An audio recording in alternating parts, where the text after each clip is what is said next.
Accompagner les marins en mer lors du Vendée Globe, les soigner et leur apporter des conseils médicaux à distance, c'est le rôle de Laure Jacolot, médecin du sport et urgentiste, qui pilote le staff médical mis en place par l'organisation de la course. Le Vendée Globe, c'est une course sans assistance, mais pas sans assistance médicale. Donc ça veut dire que les marins peuvent bénéficier de conseils ou de prise en charge de problématiques médicales 24 heures sur 24, peu importe où ils seront sur le globe. Et on dit souvent qu'un staff médical, oui, on sera 4, ne fait pas gagner un Vendée Globe, mais par contre peut éviter d'arrêter à cause d'une problématique médicale. Des stages de formation sont obligatoires pour tous les marins avant la course. Ils sont sensibilisés et formés à un certain nombre de notions, de techniques et de lexique qui leur seront utiles en mer, notamment pour s'ausculter et apporter des éléments descriptifs précis et clairs pour établir un diagnostic à distance. Alors, porte-aiguille. Vous avez trois outils importants. Le porte-aiguille qui est là. Et le but, c'est de rapprocher les berges, d'arrêter le saignement et d'éviter l'infection. Donc l'idée, c'est de rapprocher les choses. On ne sera pas dans leur bateau à côté d'eux, donc ils vont devoir reproduire certains gestes. Ce seront nos yeux et nos mains. Et donc c'est vraiment fondamental qu'ils puissent faire des gestes.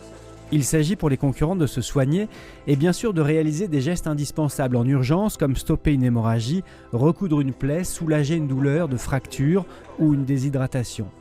On a revu les gestes de premier secours, on a vu comment se poser soi-même une perf, comment faire des injections aussi sous-cutanées, intramusculaires, voilà. Et puis là aujourd'hui un peu de traumato, les chocs et puis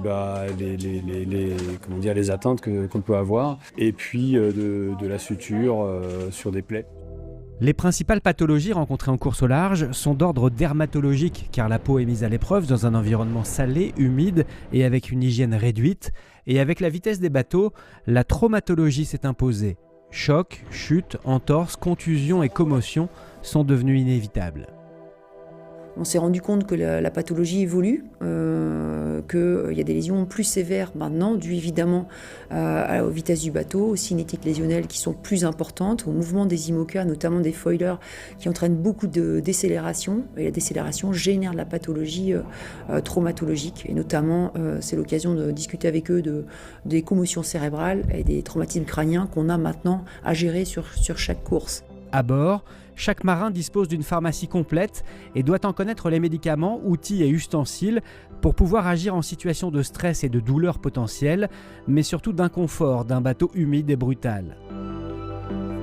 Après les accidents des éditions précédentes, des enseignements sont tirés, ainsi une pharmacie d'urgence doit être accessible depuis l'extérieur du bateau.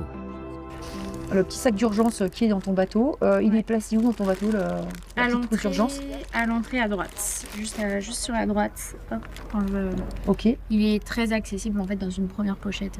Ouais, donc ça c'est vraiment la jauge qui. Oui, c'est la règle de classe. Et puis en fait, c'est justement parce que si tu as un problème à l'extérieur du bateau, il faut que tu puisses avoir accès de l'intérieur de l'extérieur et de l'intérieur en fait. Ayant connaissance des dossiers et antécédents médicaux de chaque concurrent, les médecins ont tissé avec les skippers une relation privilégiée avant la course. Pour pouvoir être efficace dans une situation d'urgence, la confiance est essentielle.